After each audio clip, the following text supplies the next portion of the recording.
জ্বালানি ব্যাংক টোয়া। তো বলতে গেলে ছোটোখাটো একটা ব্যাংক টোকা, শুধু আমাকে জ্বালায়, কেন আমাকে জ্বালাস? আবার দেখুন কামড়ও মেরে দিয়েছি। হ্যাঁ হ্যাঁ, কি আমাকে মারছিস?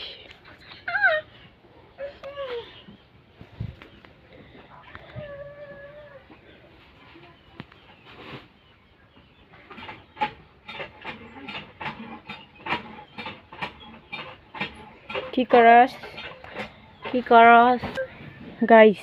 মানুষের সাথে খারাপ করলে নিজেরও খারাপ হয়। এই দেখুন আমাদেরকে মারধর করছে এই জায়গার জন্য, খের ফালা দেওয়ার জন্য। এখন দেখেন আমরা মার খেয়েও জিতে গেছি, কিন্তু তারা হেরে গেছে। তাদের খের খোর সব পচে যাচ্ছে গাছের পানি পড়ে। তো এইটাই।